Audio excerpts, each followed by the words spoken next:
Welcome to Rick Rack Ruby. I'm Laura Cluvo.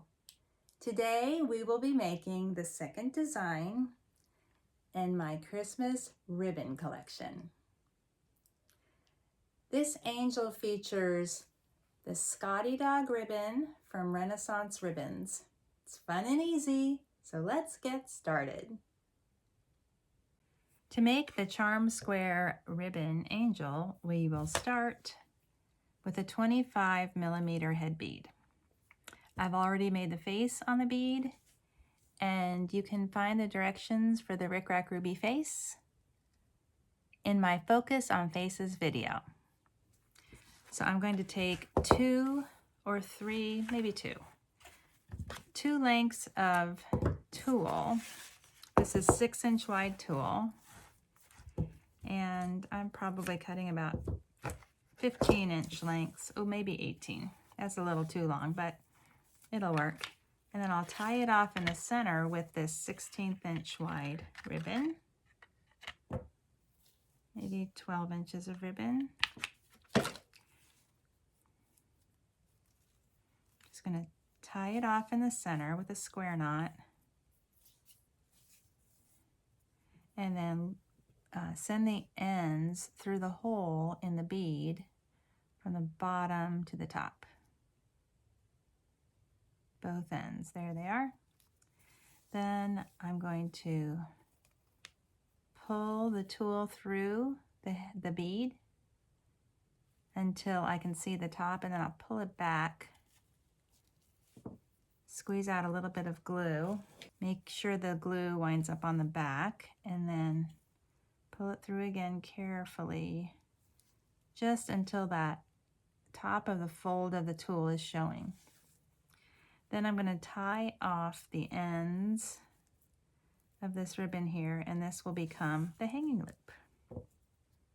And we are on our way. Now for the dress, I have 2 green charm squares and 1 red. But the star of the show is the Scottie Dog ribbon. This is a 5-inch square, and since I know that these Scottie Dogs are about 1 inch, I need 5 Scottie Dogs. But I can tell that I'm going to lose a little bit of this one in the seam allowance, and so I'm going to have to cut this one off in the middle, which is tragic. I'm going to apply some glue stick to the center of the ribbon. I'm avoiding the edges because that's where I have to sew. And then I'm going to place it about 1 inch, maybe 3/4 of an inch. Okay, about like that, 3/4 of an inch above the bottom edge. The idea is that this red will sort of look like another border or another stripe. And then, so the red will be showing between the ribbon and the lace at the bottom. So I'm going to set my machine for a little blanket stitch with my green thread and stitch along both of these edges. So I did this little blanket stitch in green. It looks really cute. And now I'm going to just pin and stitch these 2 green prints to the sides. So I have 3 charm squares sewn together, and the ribbon is only on the center charm square. If you wanted to be extravagant with the ribbon, you could just sew the charm squares together and add the ribbon across the entire thing. But I'm trying to stretch out the ribbon as far as I possibly can. So next I'm going to add some lace. This is just right off the bolt from Moda Fabrics. So I'm going to just set this down and sort of zigzag through that mesh there all the way across. I'm aiming for this line right here to be at the very bottom edge. I'm not folding this up. I'm not hemming it. I'm not folding it, pressing it, stitching it. It's just going to be stitched right on. This is the beauty of working with charm squares. They have the lovely serrated pinked edges, and we don't have to worry about fraying. So I'm not going to hem it. I'm just going to top stitch this with a zigzag right through the center mesh. My lace is sewn on. I don't know if you can see the back, but there's my little zigzag stitches. And now I'm just going to fold this right sides together and stitch up this seam, which will be in the back. It'll be the back seam. Now I'll turn it to the right side. This is going to be so cute. Now I have a nice strong needle threaded with a double strand of quilting thread. And I'm going to gather up the top edge. First, I'll secure my thread in the seam allowance like that. And then I'm just going to stitch with a running stitch in and out through a single layer of fabric all the way around the top edge.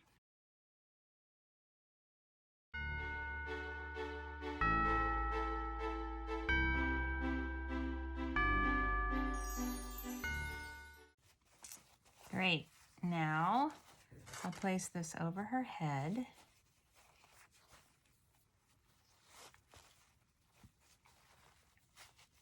Pull it nice and tight, making sure that this red section is centered in the front, and then the seam is in the back.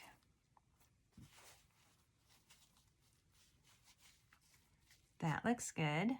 Very cute. Then I'll wrap that nice and tight, and then I'm also going to stitch it. The wrapping makes the neck very small, and then the stitching keeps it from sliding down. Now I'm going to stitch through a couple of times from side to side, front to back, however you like. This will be all concealed.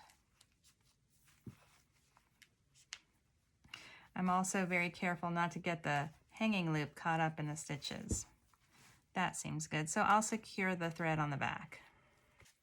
And now I can trim the tulle out from the bottom. Just want it to be a little bit longer than the hem so that it'll look like a little petticoat peeking out. That might be a little long, but I like it. Now she'll have a lace collar, about a half a yard of 1/2 inch to 3/4 inch lace. So here's my 1/2 yard of white flat lace. You can use anything you like, honestly. You know, a little eyelid, just anything that you can gather up very tightly. So I'm just going to go in and out, in and out, in and out, all the way down the length.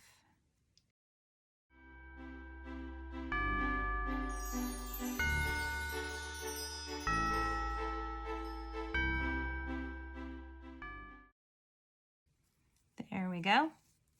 Now I'll place this around her neck and I'll join the ends in the back. So I'm stitching the ends together, joining the ends in the back, and then I'll stitch through from the back to the front. I would like the front of the collar to be flat so that the little ruffles don't encroach on her features, but they, you know, you can see her pretty face, but I still like it when the sides are kind of loose and ruffly.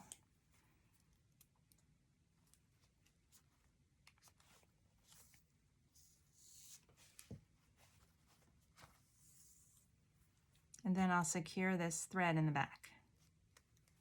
Now I'll stitch through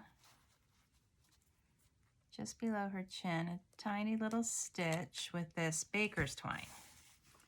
I will tie this into a bow. I remove the needle, just like you're tying your shoe.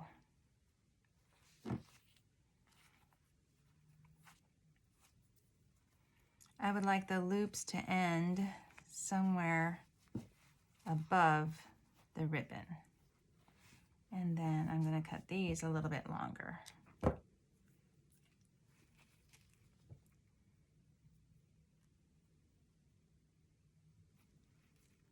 I'm tying the ends of the streamers into an overhand knot.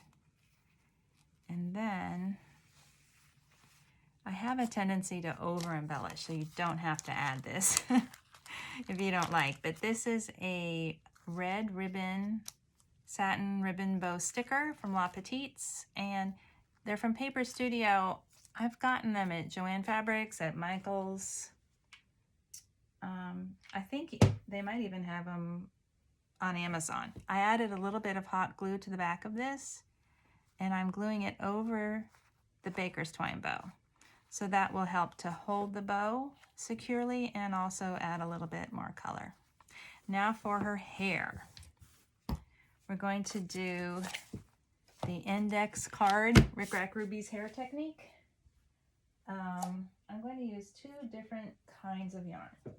Fuzzy white yarn, sort of off-white actually, it's called Natural, and I have a loopy mohair. So two different types of yarn. It just makes it a little bit more interesting, I think. And I'm going to wrap, this is a 4x6 index card, fold it in half, and then I'll wrap the card from end to end, not pulling too tightly, all the way across and then back. Now you can use any yarn you like for this. You don't have to use two types. You could use one. You can use just basic acrylic yarn. Anything you like. You could use a thicker yarn, thinner yarn. Anyway, I'm going to wrap all the way back. Because I have a tendency to pull too tight and cause the card to fold, I keep this finger back here and I wrap around my finger. I'm going to go all the way to the edge. That looks good. It doesn't have to be perfect. Like most of my designs, it does not have to be perfect. So here is the folded 4x6 card, and it's wrapped the 4-inch way. I just went across and back. Just make sure that the card is covered. It's hard to say how many times to wrap because everybody's yarn will be a little bit different. So I'm going to stitch on my machine, forward, back, forward, 3 times across the center. So I'm securing all those loops to the card. So here's what my card looks like with the stitches down the center. It doesn't have to be perfect. And now I'm going to remove the card.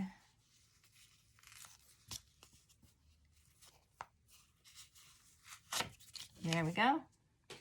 Now this will be the wig. So I'm going to use this for her hair. To attach the hair, I'm going to apply a line of hot glue across her head from ear to ear like a headband. This is in front of the hanging loop. And then I'll take the center of this wig and put the center right here at the top. It doesn't have to be perfect. And press that into the glue. And then, now I can see I got a little off center. Then I'm going to fill in with more glue along the back of her head here and then press the seam of the hair into that glue.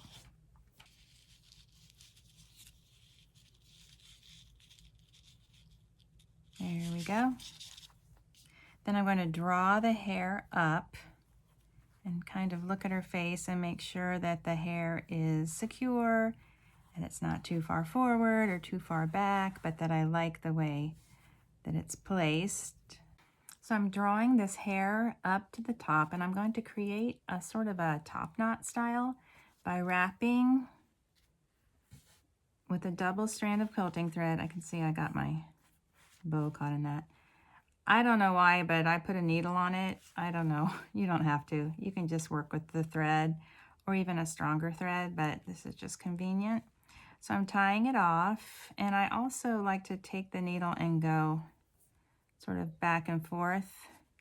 I feel like that prevents the tied off part from just pulling right out.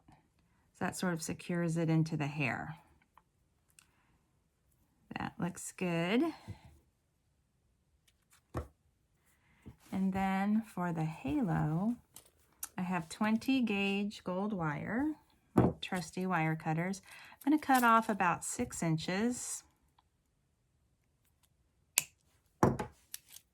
maybe 5 inches. It doesn't matter. You don't have to be perfect. And then I'm going to shape that into a circle, overlapping the ends, and then twist the ends together. And then shape the wire into a circle, sort of like a lollipop, and then bend up the stem like that. Reminds me of dyeing Easter eggs. Now I'm going to add some glue to the ends of the wire. And I'm going to insert that into the top of her hairstyle, like that, for a halo. I have these glitter holly appliques glitter holly stickers from Jolie's Boutique. So I'm going to add a little bit of hot glue to the back of the sticker. And I'm going to press that into her hair on the side where I secured it with the quilting thread. My hanging loop is still fine. My bow is fine. The hair looks good. Halo looks good. Face is good. Petticoat, everything looks pretty good. So we'll add the wings. These are wings that I cut from solid red cardstock. I cut them out with my die cutting machine, and the instructions for the wings are found in my Focus on Wings video. So I'm going to apply some glue right here to the top, right by the fold. Looks like that. And then I'm going to press this into the back of her head, not down by her collar or her shoulders, but actually behind her head. You want to be able to see the details of the wing. I try to get it in the middle. I don't always get it perfectly, but it looks really cute. I'm holding it for a second just to make sure that's securely glued. I feel like that's good. And this ribbon angel design is complete. Thank you for watching my tutorial. If you're enjoying my videos, please like, share, and subscribe.